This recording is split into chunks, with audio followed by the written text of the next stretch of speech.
So I just want to start with some basic stuff, like what are you guys doing these days? You know, when it comes to programmatic video, what kind of growth are you seeing kind of year over year? Okay. So in general, obviously, we're seeing a lot of momentum around programmatic and automation. Yep. Something that we're focused on at IPG that we've talked about in the press a fair bit is a goal of 50% automation by 2016.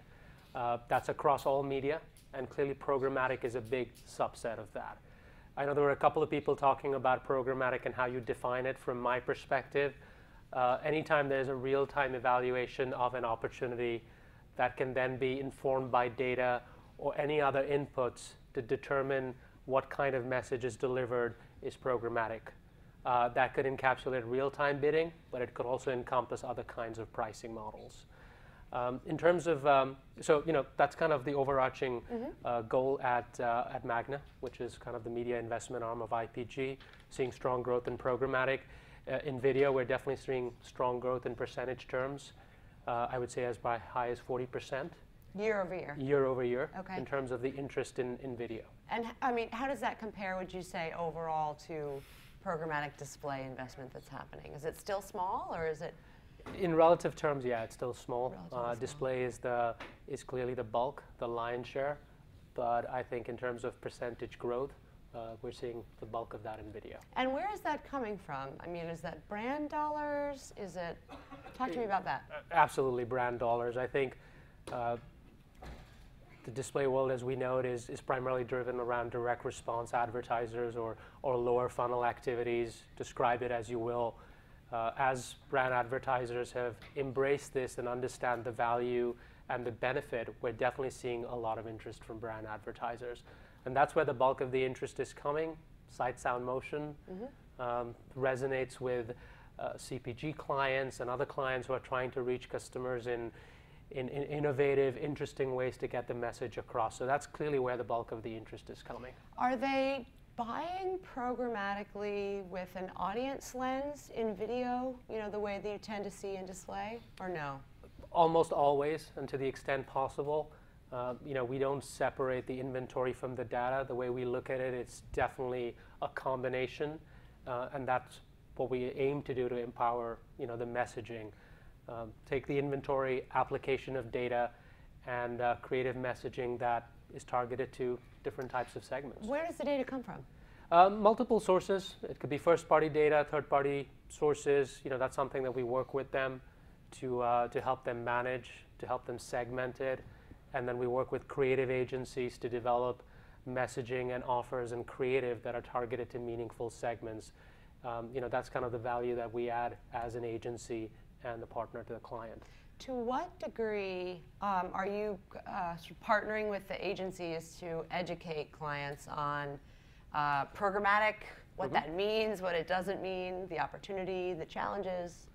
Considerable. I mean, you know, my recommendation is never get rid of your one-on-one deck. You'll always need it. And I'm constantly educating agencies, clients about programmatic, and different levels as well. Everyone from day-to-day, you know, marketing managers at the CMO level who have an interest in programmatic and where this is headed.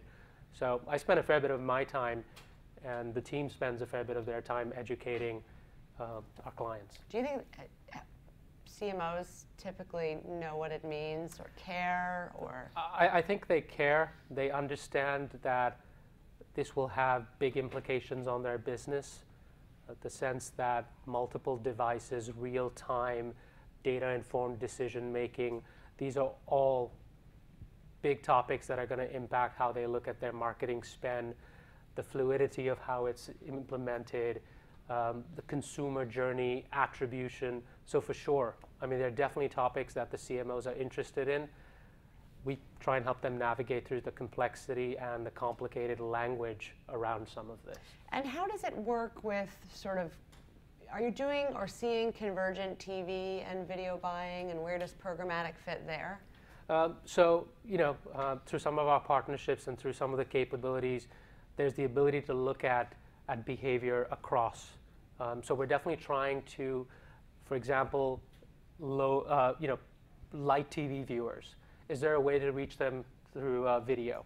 Now that's something that we're able to do through a package that we have, that we've constructed in conjunction with Nielsen, which allows us to do that type of targeting. Okay. So the ability to look across platforms and across channels, we're definitely doing some of that today. And I mean, the future is to be able to do that seamlessly across all addressable channels. Right, and programmatically? And programmatically, to the extent that the supply partners are on board, right, and that we have access to the inventory, to the extent possible, we believe programmatic and automation stands to benefit both the supply side and the buy side. We want to make sure the conversation isn't about purely pricing and devaluation, because again, as we heard, programmatic equal devaluation. We want to talk about client outcomes and business outcomes, and how can we tie media spend to actual key business metrics. And at that point, we're willing to pay fair value.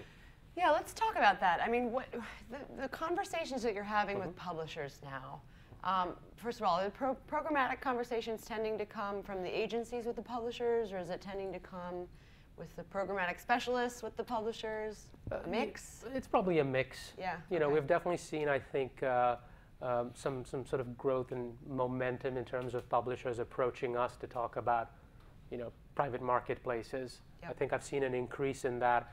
I see faces and people more often than I have in the past.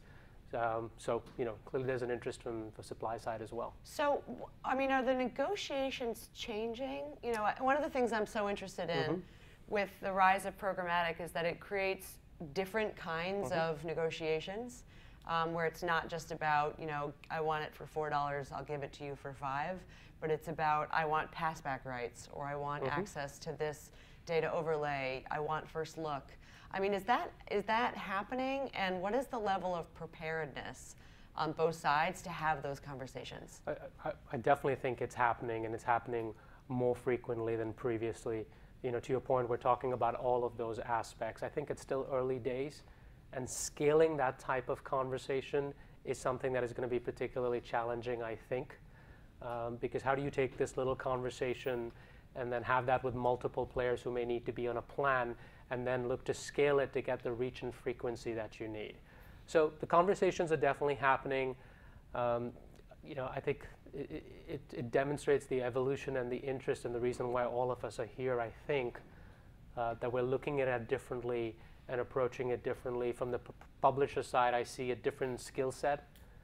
People who can talk about data and people who can talk about audiences and analytics, who are supporting the sales staff. You're seeing more of that? I'm definitely seeing more of that. Okay. Yeah. Okay, that's good. I had another question went right out of my head. What was it? Oh, platforms. Let's talk about technology platforms. Are you guys using separate kind of display, video, mobile, best of breed? Are you trying to do that in a single platform format? Why not?